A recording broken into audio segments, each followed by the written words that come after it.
Knight checked on Sue and Darius while he waited for Elisa to get out of surgery. Both of the comatose heroes' conditions hadn't changed in the few hours since they'd got back from the field. Hanako limped into the base and called out for anyone that may be back from their mission. "Hello? Anyone here?" she shouted. Knight came running around the corner to find out what was going on and rushed to catch Hanako before she collapsed from the pain of her injuries. "Hanako, what happened? Where's Samantha?" Knight asked as he carried her to the infirmary. Hanako looked up at him, her consciousness fading. "We were attacked. Samantha's hurt pretty bad. She's at the cave on the outskirts of Steel Canyon," the young hero said before succumbing to the crushing darkness that her body was forcing upon her. Knight carried the unconscious hero to the infirmary and grimaced at how full it was getting. Setting the young hero on a free bed, he began to set up some monitoring equipment for her and started the machine that would begin examining her injuries and fixing them. Leaving the infirmary, Knight teleported out to the cave where Samantha and Hanako had been and brought the unconscious Samantha back to the base and set her up in the same way he had Hanako. "What happened to them?" Ataris asked as he entered the infirmary. Knight shook his head. "Not 100% sure, but I know that they were hit by Malta just like the rest of us," he said. Ataris looked at all his injured teammates. "If Malta hits us again, we might not survive," he said grimly. Knight nodded. "We need to find the others before something else happens, if it hasn't already," Knight said. Diaper Dandy opened her eyes slowly and saw the sky grey with the billowing smoke from the recently exploded cabin. She groaned as she got to her feet slowly and looked around for Arson. "Brianna," she called out, getting no response. The sun had started to set, and the forest surrounding the cabin was no doubt full of many threats that two weakened heroes would be in no shape to face. Jessica continued her search for Arson, and finally found her laying face down in a clearing several yards from the cabin. "Brianna!" Jessica shouted as she ran to the downed woman. Jessica quickly rolled her over and saw that apart from several cuts and bruises she appeared to be unharmed. Arson opened her eyes and looked up at Jessica, a smile spreading across her face. "Glad you're having a good time," Jessica said with a smile of her own. Arson sat up and watched Jessica intently as she got up herself. "What happened?" she asked. "The cabin blew up. I just hope Numina wasn't in there," Jessica said. "Who?" Arson asked. Jessica stared at Arson for a moment. "Numina, the hero we were sent out here to rescue," she said. "Oh, okay then," Arson said with a confused look on her face. "You do know who we are, don't you?" Jessica asked, getting very worried about her teammate. Arson nodded and smiled. "I'm Brianna Cobb, and you're my sister Lindsay," she said.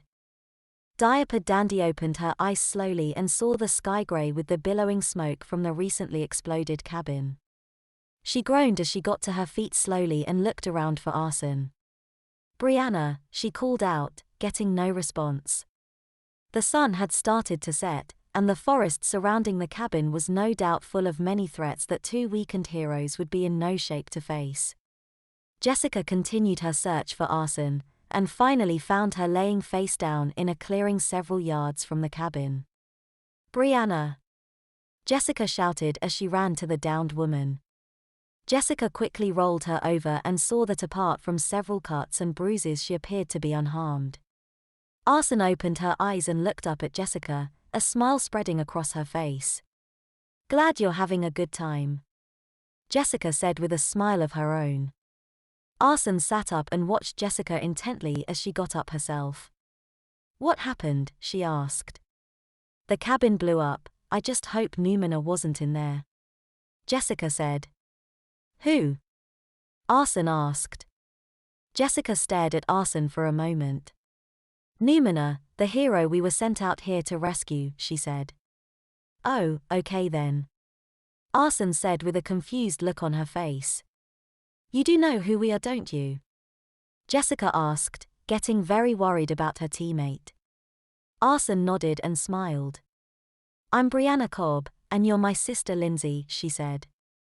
Jessica looked into Arson's eyes for a sign that she was joking but found none. Your sister? She asked. The raven-haired fire controller smiled at Jessica. We should get back home before Mommy gets worried about us, Arson said as she got to her feet. How old are you, Brianna? Jessica asked her teammate. I'm this many, Brianna said excitedly as she held up 5 fingers. Great. Jessica thought to herself. Brianna, can you try and fly for me? Jessica asked her child-minded teammate. Arson looked at her quizzically for a moment and then giggled. Your silly sister, I can't fly, she said. Perfect, Jessica said. Taking Arson's hand, she flew into the air, startling the girl who clung tightly to the woman she believed to be her sister, whimpering in fear that she would fall. Jessica took them back to the base, hoping that Arson would snap out of her condition quickly. Severe and Fantasy looked up at the Abyss Towers, the large skyscraper owned and operated in secret by Malta. The pair watched a flood of workers pour from the entrance of the building after Fantasy had made them think the building was full of snakes and spiders, her power amplified by Severe so that she could affect all the non-Malta people in the building. Like taking candy from a baby, Fantasy said with a smile. We should not be so quick to claim victory, Severe said. Arson was right, you're a wet blanket, Miranda said with a frown. I am practical, a trait which would serve the both of you well, Severe said. Whatever, let's do this thing if we're gonna do it, Fantasy said as she headed for the entrance of the building, pushing through the crowd. Severe sighed and followed her teammate into the great glass structure, her practicality screaming at her that something was not right about the situation inside. The fire alarm was ringing inside the building as they entered, triggered by one of the panicked workers. Severe and Fantasy made their way to the elevators and up to the top floor of the building where their information led them to believe that Manticore was being held. Not a lot of action so far, Fantasy said. Severe nodded. I fear that we may be getting more than we bargained for, she said. Fantasy shrugged. I say bring on the straight fight, I'm kinda bored with this straight path of no resistance, she said. The elevator stopped at their floor and the doors opened, revealing a large laboratory and a man standing in the center of it. The man was dressed similar to a cowboy and smiled widely when the two heroes entered the room. Welcome, ladies, the man said cheerfully. My name is Sigma Black and you're gonna love me, he said. Somehow I doubt that, Fantasy said with a scoff. No, I'm serious, he said. I know Severe will anyway, he added with a smile. And why is that? Severe asked. Glad you asked, little lady, he said as he stepped over to a nearby console and picked up a CD and put it into the machine. A large monitor came on after a moment and started playing a video of a lab technician and a little girl. Experiment number 47521, the scientist in the video said to the camera. Subject's name is Olivia Chambers, age 12, the man said. Severe looked at the little girl intently, she was an albino like her. Severe felt her stomach begin to churn when the realization that she was watching a video of herself being experimented on as a child set in. Here in the most unlikely of places, she was finally getting the information that she had sought her whole life. Subject has been treated with gene therapy that has granted her mental abilities in the form of telekinesis and telepathy, the doctor explained. Tests on the subject are to determine proficiency in combat situations, he added. Severe and Fantasy watched in horror as several soldiers armed with riot batons entered the room where the little girl was being detained and began attacking her. The girl screamed and put her arms up in defense. Several blows landed on her and brought her to her knees. Then the girl stopped screaming and looked up at the soldiers as she began to float upward into the air. The soldiers backed away from the young girl and attempted to get out their guns. The guns were pulled from their hands by the girl's powers and aimed at them. Seconds later the guns went off and the soldiers were dead or dying. Test successful, the doctor said, ending the video. Severe felt a tear roll down her cheek as her emotions began to build inside of her. Why? She asked Sigma Black quietly.